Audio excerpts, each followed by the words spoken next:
காற்று wind என்பது வளிமங்கள் பெருமளவில் ஓரிடத்தில் இருந்து இன்னோரிடத்துக்கு நகரும் நிலையை குறிக்கும். புவியைப் பொறுத்தவரை வளிமண்டலத்தில் வளிமம் பெருமளவில் நகரும்போது காற்று எனப்படுகிறது.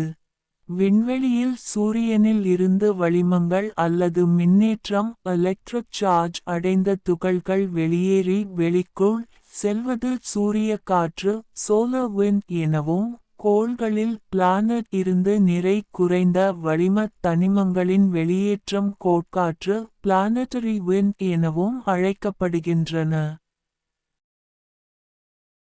காற்றுக்கள் பல்வேறு வகையாக பல்வேறு மட்டங்களில் உருவாகின்றன. நிலப்பகுதிகள் வேறுபட்ட அளவுகளில் சூடாவதன் காரணமாக சிறிய நிலப்படுதிகளில் வீசும் காற்று உருவாகின்றது. கடல், நிலம் என்பவற்றின் வேறுபாடான சூடாகும் தன்மை காரணமாகவும் கடலிலிருந்தும் நிலப்பகுதியிலிருந்தும் மாறி மாறி காற்று வீசுவதை காண முடியும். இத்தகைய காற்றுக்கள் சில மணி நேரங்களுக்கு வீசுகின்றன.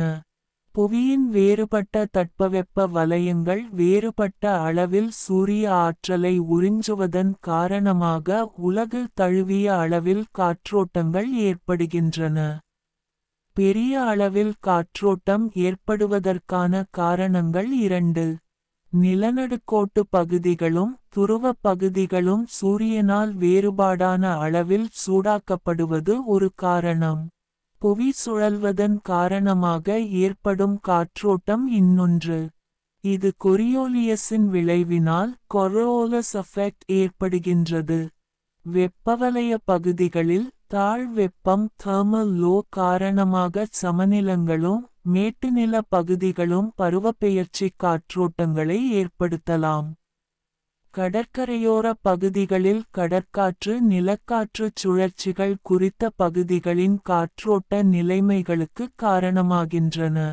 வெவ்வேறு விதமான தரையமைப்புகளை கொண்ட பகுதிகளில் மலைக்காற்று, பள்ளத்தாக்கு காற்று என்பன அப்பகுதிகளின் காற்றோட்டங்களை தீர்மானிக்கின்றன.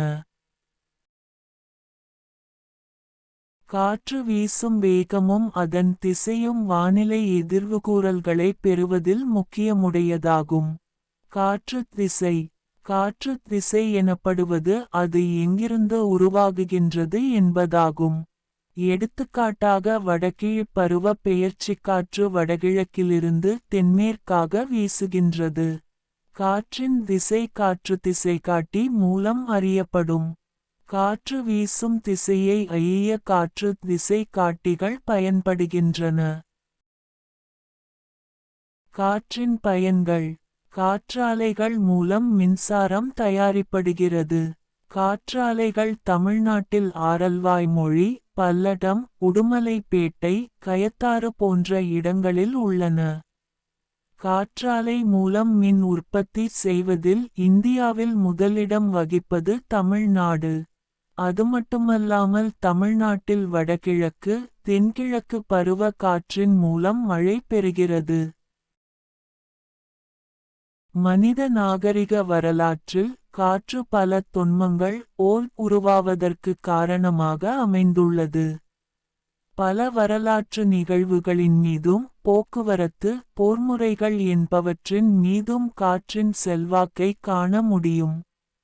இயந்திரங்களை இயக்கவும் காற்றுச் சுழலி மின்னுற்பத்திக்கும் ஆற்றல் மூலமாக விளங்கியுள்ளதுடன் பலவகையான பொழுதுபோக்குகளுக்கும் அடிப்படையாக அமைந்துள்ளது.